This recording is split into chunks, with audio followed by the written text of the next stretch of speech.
बिस्मिल्लाहिर्रहमानिर्रहीम। स्टूडेंट, आज का जो हमारा लेक्चर है वो मैं आपको एक एग्जांपल करवाऊंगी जो कि रेजिड्यूल, जो कि हमने पढ़ा है ई या हम इसे कहते हैं रेजिड्यू।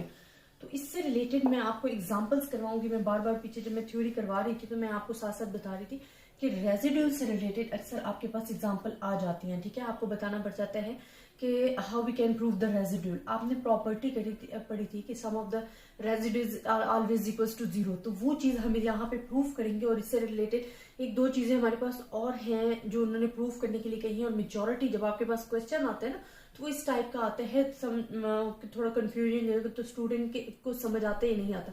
अगर आपका कंसेप्ट क्लियर है, आपको मेथड आता है, तो इजीली आप जो है वो आप अपने क्वेश्चन को सॉल्व कर सकते हो। तो इससे रिलेटेड मैं सबसे पहले आपको क्वेश्चन जो है वो शो करवाती हूँ, ताकि अगर आपको किसी भी किस्म की कंफ्यूजन ना रहे। और फिर आपके साथ मैं एक और चीज प्रूव करूंगी जो कि इसी एग्जांपल में दी गई है। एक तो मैंने आपको प्रॉपर्टी पढ़ाई थी ना कि sum of the residue is always equals to zero. Second मैंने आपको पढ़ाया हुआ है, प्रॉपर्टी भी है और वैसे भी इन्होंने कहा है कि जी ये प्रूव करके दें कि जो आपके पास सम ऑफ एक्सपेक्टेड वैल्यू है, एस्टिमेटेड वैल्यू और ओरिजिनल वैल्यू का जो सम है वो इक्वल होता है। तो बोथ आर प्रूफ करनी है इसमें। फिर sum of square of the residual आपके पास प्रूफ करने के लिए आ जाता है। Sum of square of residuals क्या होता है आपको ये पता नहीं चाहिए, मतलब इसका स्क्वायर लेना है। ठीक है, residue sum of square of residuals आपके पास क्या आएगा, हमने कहते हैं ऑलवेज इक्वल्स टू मिनिमम। ठीक है, प्रॉपर्टीज जो है चार की चार वो प्रूव हो रही है। फिर उन्होंने कहा कि सम ऑफ रेजिड्यूज जो है वो वेरीफाई करना है कि वो जो उन्होंने वैल्यू दी हुई थी ना कि आपके पास सम ऑफ रेजिड्यूज जो है वो इक्वल आता है। जो आपने प्रॉपर्टी पढ़ी थी तो उसमें हमने पढ़ा था कि ये इक्वल होता है वाई स्क्वेयर के minus a sum of y minus b summation of x and y. तो ये चीज हमने यहाँ पे एग्जाम्पल में प्रूफ करके बतानी है कि ये हमारे पास इस चीज के इक्वल होता है। और ये कैसे हमें पता चलेगा, हमारे पास वाई इक्वल होगा ए, इसमें वाई की वैल्यू इक्वल होगी सम ऑफ एक्स वाई हमारे पास होगा, तो इजिली हम जो है वो प्रूफ कर सकते हैं। सबसे पहले स्टूडेंट मैं आपको एग्जाम्पल शो करवाती हूँ, क्योंकि अगर आपका क्वेश्चन क्लियर है तो easily you can solve the question. Example आपकी बुक में है 14.2। हमारे पास क्या है, given the following data x and y का डेटा आपको गिवन है। Determine the least square line taking x as a independent variable. अब उन्होंने इंडिपेंडेंट वेरिएबल भी बता दिया कि आपके पास एक्स जो है वो इंडिपेंडेंट वेरिएबल है। सम टाइम वाई भी आपको दे दिया जाता है, तो यहाँ पे आपने कंफ्यूज नहीं होना। फिर वो कहते हैं find the estimated values for the given values of x, show that. उन्होंने कहा कि sum of y is equal to estimated value के सम की इक्वल होगा और रेजिड्यूल्स का सम इक्वल टू जीरो होगा। Calculate the sum of squares of residuals in square मैंने आपको बताया, और वेरीफाई आपने करना है कि ये चीज। अब हम स्टार्ट करते हैं अपने क्वेश्चन को। अच्छा स्टूडेंट, जो क्वेश्चन है ना वो स्टार्ट लेना है। सबसे पहले तो वो कह रहे हैं जी रिग्रेशन लाइन मालूम करें जिसमें आपके पास एक्स जो है वो इंडिपेंडेंट वेरिएबल। अब आपको पता है कि हमारे पास वाई डिपेंडेंट वेरिएबल होता है और ये हमारे पास एक्स क्या होगा, इंडिपेंडेंट वेरिएबल होगा। ये हमारे पास रिग्रेशन लाइन है जो कि हमने मालूम करनी है। अब आपके पास एक्स की वैल्यूज भी गिवन है, आपको वाई की वैल्यूज भी गिवन है। एक्स की वैल्यू क्या गिवन है, 0, 1, 2, 3 एंड 4। वाई की वैल्यू आपको क्या गिवन है, आपको गिवन है जी 1.0, 1.8। मैं क्वेश्चन भी आपको शो करवा चुकी हूँ, वहां से आपने देखनी है। ये जो वैल्यूज मैं लिख रही हूँ एंड 6.3 आपको गिवन है एक्स एंड वाई की वैल्यूज। अब आपको क्या क्या चाहिए, देखिए आपको मेन तो फार्मूले आने चाहिए। अगर आपको फार्मूले आते हैं तो you can easily solve it. कि आपको क्या चीज फाइंड करनी है, तो हमारे पास जो फार्मूला होता है एक का, ये मैं आपको ऑलरेडी पढ़ा भी चुकी हूँ, summation of x and summation of y. And हमारे पास क्या होता है, n summation of x square minus summation of x का होल स्क्वायर।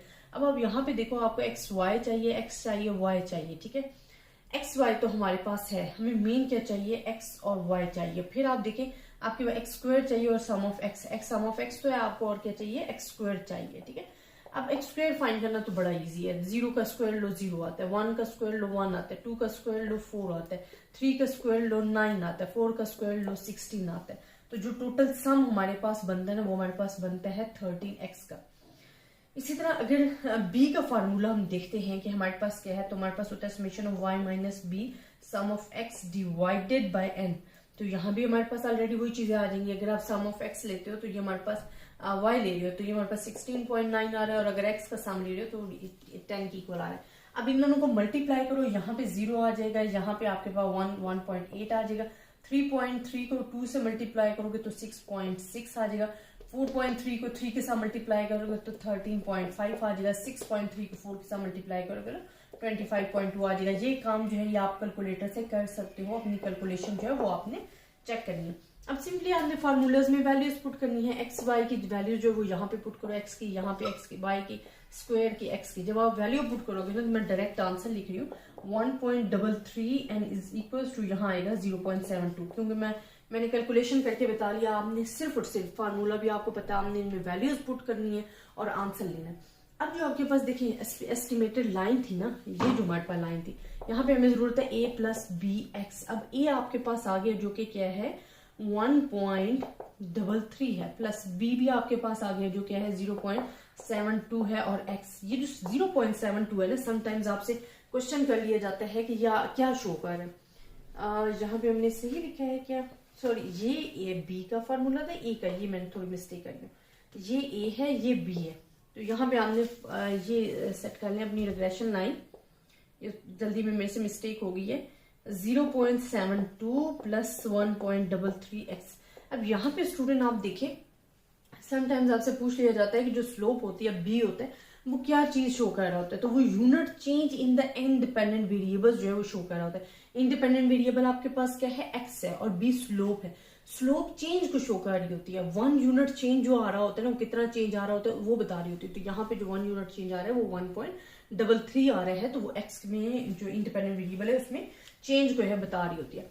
अब स्टूडेंट आप देखिए, ये तो आपके पास एस्टिमेटेड वैल्यू आ गई। उन्होंने कहा जी रेजिड्यू जो है ना इज ऑलवेज इक्वल्स टू 0। अब आपको पता है कि जो रेजिड्यूज होते हैं वो किसके इक्वल होते हैं, ये हमारे पास होता है y माइनस वाई हेड के इक्वल होते हैं। अब y तो आपके पास गिवन है, आपने फाइंड करना है y हेड। y हेड अभी आपने एस्टिमेटेड वैल्यू फाइंड की थी जो कि आपके पास क्या आई थी 0.72 प्लस 1.33x आई थी। अब देखिए इसमें हमारे लिए मुश्किल कुछ भी नहीं है। आपने x की जगह इसकी वैल्यूज पुट करते जाओ। x की जगह 0 पुट करो, फिर 1 पुट करो, फिर 2 पुट करो, फिर 3 पुट करो, फिर 4 पुट करो, तो आपके पास जो वैल्यूज आएंगी वो मैं डायरेक्ट लिख देती हूँ। 0.72 आएगा, 2.05 आएगा। आपने इसमें वैल्यूज पुट करके कैलकुलेट करके फाइंड करनी है। मैं सिर्फ और सिर्फ आपको मेथड जो है वो क्लियर करती जा रही हूँ, और साथ में कैलकुलेशन आपने करनी है कैलकुलेटर से और फिर फाइंड करना है। अब स्टूडेंट रेजिड्यूल हमारे पास क्या था, देखिए रेजिड्यूल तो हमारे पास है y माइनस वाई हेड। अब y भी है, y हेड भी है। अब आपके पास क्या है, रेजिड्यूल फाइंड करने के लिए y माइनस वाई हेड आपको गिवन है, तो आप इसका जो है वो लेते जो डिफरेंस लेते जो 1.0 में से माइनस करो 0.72, तो आपके पास जो वैल्यूज आती जा रही है वो मैं लिख रही हूँ 0.28 माइनस 0.25 माइनस 0.08 माइनस 0.21 एंड 0.26। और जब आप इसका सम करोगे तो always equals to 0। It's mean कि जो प्रॉपर्टी हमने पढ़ी थी ना कि हमारे पास सम ऑफ ई जो होता है वो इज ऑलवेज इक्वल्स टू 0 होता है, वो आपके पास अब क्लियर हो गया। सेकंड हमने एक और चीज पढ़ी है sum of squares of residual भी, क्योंकि हमने लेना है ई लेना है, तो रेजिड्यूल तो आपके पास आ गया। अब इसका स्क्वायर लेते जाओ, जब स्क्वायर लेते जाओ मैं इसकी डायरेक्ट वैल्यू लिख देती हूँ 0.0784। इसका हमने स्क्वायर लिया ई का, ठीक है, और इसी तरह 0.0625 0.0064 0.0441 एंड 0.0676। और जब आप इसका सम करोगे 0.2590 आपके पास आंसर आ जाएगा। अब स्टूडेंट हमने क्या करना है, हमने ये तो चीज फाइंड कर ली। अब हमने कहा था कि जो हमारी एक्सपेक्टेड वैल्यू है ना और सम ऑफ y है वो भी इक्वल होना चाहिए। आप देखें ये तो यहाँ पे क्लियर हो रहा है। इन्होंने सेकंड कहा था कि y एंड y हेड जो है वो इक्वल होना चाहिए estimated value. Sum of y क्या है, आपके पास सम ऑफ y आया है 16.9 और एस्टिमेटेड वैल्यू का सम क्या आया है 16.9। इट्स मीन कि जो उन्होंने प्रूफ करने के लिए कहा था वो आपके पास ठीक हो गया। अब उन्होंने कहा था कि जी आपने कैलकुलेशन फाइंड करनी है, इक्वेशन फाइंड करनी है, जो कि हमने वेरीफाई करना था e square summation of y square minus a summation of y minus b summation of x y. अब ईच एंड एवरीथिंग तो आपके पास गिवन है।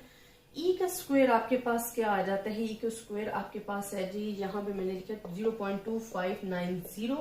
वाई स्क्वायर आपके पास जो है आपको रिक्वायर्ड होना चाहिए। वाई का क्या है, वाई का आपने स्क्वायर लेना है। जब आप वाई का स्क्वायर लोगे ना तो आपके पास वैल्यू आएगी 7। मैं डायरेक्ट लिख रही हूँ, आपने इसका स्क्वायर जो है वो फाइंड करना है 07 आ जाएगा 75.07। ए आपके पास हमने अभी कैलकुलेट किया था, ए भी आपके पास है, वो आपके पास क्या है 0.72 समेशन ऑफ y आपके पास है 16.9, b आपने फाइंड किया था अभी 1.33 and summation of x y भी आपके पास गिवन है जो कि क्या है 47.1। आप इसे कैलकुलेटर पे सॉल्व करोगे ना तो ये भी इक्वल आएगा 0.2590 के। इट्स मीन कि आपने जो चीज वेरीफाई करनी थी वो आपके पास हो जाएगी। तो आई होप स्टूडेंट आपको इस लेक्चर की, इस एग्जांपल्स की अच्छे तरीके से समझ आई होगी। लेकिन अगर आपको फिर भी किसी भी किस्म की कंफ्यूजन आप मुझसे डिस्कस कर सकते हो। मेन चीज क्या होती है, अपने कॉन्सेप्ट क्लियर करो। अगर कॉन्सेप्ट क्लियर है तो आपको किसी भी किस्म की अगर वैल्यूज दे दी जाती हैं तो आप उसे इजीली सॉल्व कर सकते हो। ज्यादा से ज्यादा स्टूडेंट्स के साथ शेयर कीजिएगा। अपनी दुआओं में याद रखिएगा। अल्लाह हाफिज।